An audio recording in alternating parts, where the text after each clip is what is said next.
4 étudiants de 4 écoles d'ingénieurs de notre réseau ont répondu à des questions sur le domaine de l'industrie. À travers cette vidéo, découvrez leur parcours, motivation et aspirations. C'est parti! Tu te prépares à quel métier?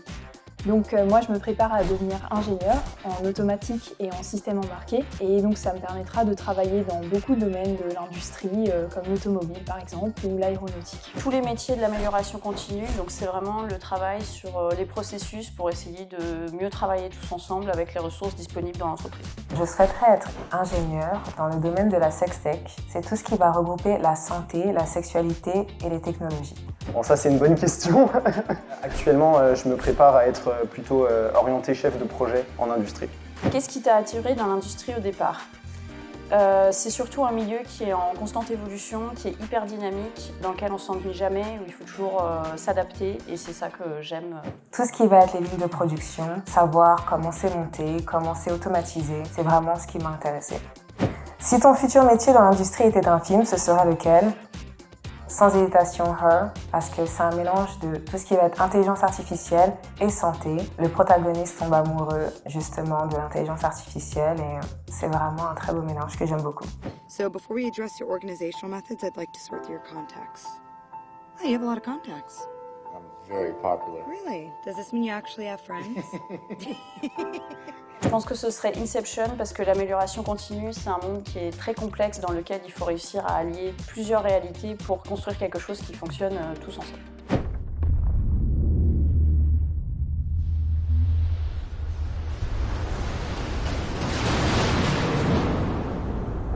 Selon toi, quelle innovation dans l'industrie va vraiment changer le monde ? Selon moi, je pense que l'intelligence artificielle va changer le monde. Je ne sais pas si ce sera un progrès pour l'humanité ou pas, mais en tout cas, elle est déjà là et elle a déjà un impact très important sur la société et sur les métiers dans le futur. Une idée vraiment innovante, ce serait de trouver un système de motorisation pour les voitures qui soit autre que les moteurs thermiques ou les moteurs électriques, parce que je pense qu'on peut trouver quelque chose qui serait plus écologique et plus viable à long terme. Si tu pouvais inventer une machine révolutionnaire, elle servirait à quoi? Alors je pense que si je pouvais inventer une machine révolutionnaire, ce serait pour résoudre le problème du changement climatique. Mais c'est pas une machine qui, malheureusement, qui résoudra ce problème. J'inviterais la machine à se comprendre, parce que dans l'amélioration continue, comme dans n'importe quel métier, n'importe quelle entreprise, les défauts de communication, c'est ce qui bloque le plus de situations. Comment vois-tu ton rôle dans la transition écologique de l'industrie ? C'est vrai que pendant mon cursus, on a été beaucoup sensibilisés à tout ce qui est écologie, développement durable, voilà. Donc j'ai vraiment envie d'être un ingénieur qui va toujours réfléchir de façon écologique au moment de développer des solutions sur tous les projets auxquels je participerai. En tant qu'ingénieur, on a un rôle assez important dans le sens où il faut faire en sorte d'utiliser des matériaux durables, mais aussi surtout éthiques, qui permettront de moins polluer à l'avenir, du coup, intégrer que ce soit aussi bien des logiciels, mais aussi des technologies qui polluent de moins en moins, avec par exemple un filtrage de l'air si possible, ou d'autres mécanismes. Dans l'industrie, tu es plutôt découvert de nouvelles technologies ou réparer ce qui est cassé? Moi, je suis plutôt réparer ce qui est cassé et je pense vraiment qu'on peut trouver des solutions innovantes en intégrant les équipes pour participer à l'élaboration de ces solutions. Alors, un peu les deux, parce qu'au quotidien, bien sûr, il faut toujours réparer ce qui est cassé et ça n'est pas que en termes de machines, c'est aussi en termes de fonctionnement de l'entreprise. Mais la découverte de nouvelles technologies, c'est quand même très important, il faut être à la pointe de l'innovation, donc les deux. Un conseil pour ceux qui hésitent à choisir une formation ou métier dans l'industrie?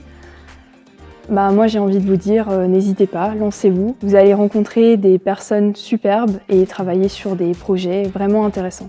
Honnêtement, venez, encore plus si vous êtes des femmes, s'il vous plaît. Il en manque tellement et surtout le secteur, il se retrouve partout, aussi bien dans l'agroalimentaire, dans le ferroviaire, dans vraiment tous les secteurs possibles. Du coup, franchement, n'hésitez pas. Il y a de l'emploi, du coup, ça vaut le coup de venir et on en apprend tous les jours. Je sais qu'on est tous sur les réseaux, tous sur le téléphone. Si vous aimez ce genre de technologie, ça pourrait vous plaire aussi l'industrie. À ton avis, on te retrouvera plus souvent sur les chantiers, dans des labos ou devant ton ordi?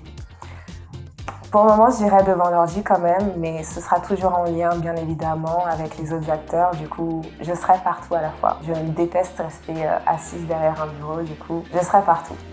Alors comme je suis intéressée par la recherche, je pense que je travaillerai plutôt derrière mon ordinateur ou dans les labos pour faire des essais et discuter avec les autres personnes. Si tu devais expliquer ce que tu fais à un enfant de 5 ans, tu dirais...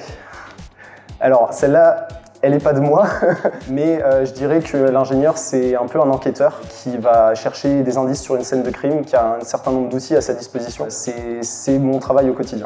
Moi, j'aide les gens à mieux travailler tous ensemble pour aller plus vite. C'est un peu comme bien organiser la salle de jeu pour pouvoir passer plus de temps à jouer et moins de temps à ranger. Si tu pouvais transformer un objet du quotidien, tu changes quoi et pourquoi ? Je changerais les fauteuils roulants actuels en y ajoutant à tous une possibilité d'interpréter les émotions aussi bien de la personne qui s'y trouve, mais que les personnes aux alentours pour signaler son arrivée, son départ, mais aussi pour lui faciliter l'accès aussi bien dans les escaliers, dans les métros, qu'il n'y ait plus ces difficultés lorsqu'il n'y a pas d'ascenseur par exemple. Moi je transformerais les agendas pour qu'ils deviennent ultra intelligents, qu'ils puissent anticiper nos besoins et nos priorités et vraiment alléger notre charge mentale pour qu'on n'ait plus qu'à faire ce qu'on a à faire sans réfléchir à tout ce qui vient nous parasiter au quotidien. Si tu devais résumer l'industrie en 3 mots, lesquels choisirais-tu ?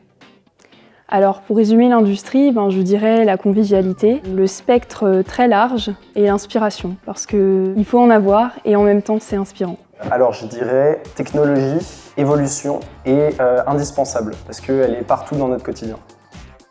Si tu pouvais inviter n'importe quelle personnalité pour parler d'innovation, qui choisirais-tu ?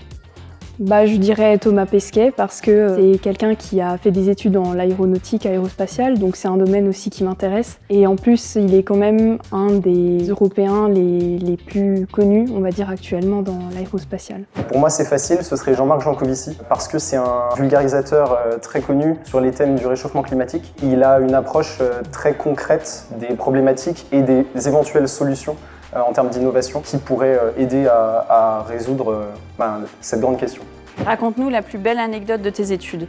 Alors pas vraiment une anecdote, mais la plus belle chose que j'ai tirée de mes études, c'est que j'ai fait cette formation en reconversion et c'est vraiment la preuve qu'on peut toujours apprendre de nouvelles choses et donner un nouvel élan à sa carrière.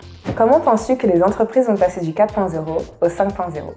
Je dirais que l'intégration de l'intelligence artificielle dans les entreprises va aider justement à ne pas remplacer les humains, mais surtout à contribuer à leur insertion dans le processus de fabrication et d'innovation. As-tu un mot de la fin pour motiver d'autres étudiants à faire la même formation que toi ? Moi je vous dirais faites la spécialité qui vous plaît. J'ai mis du temps à trouver la mienne. Si au lycée on m'avait dit que je ferais ça, je n'aurais pas cru. Et c'est venu au fur et à mesure des découvertes, des rencontres et des choses comme ça. Donc allez-y et vous verrez comment ça se passe. Si vous aimez l'impression 3D, la robotique, tout ce qui va être nouvelle technologie, intelligence artificielle, mais tout simplement les secteurs industriels, vous aimez les lignes de production, ça va être totalement votre secteur. Encore une fois, les filles, j'insiste bien, mais les garçons bien évidemment, mais venez, il manque crucialement de femmes et on sait très bien qu'on est autant capable que les hommes de faire ce métier-là. Vous n'allez pas être déçus de ça.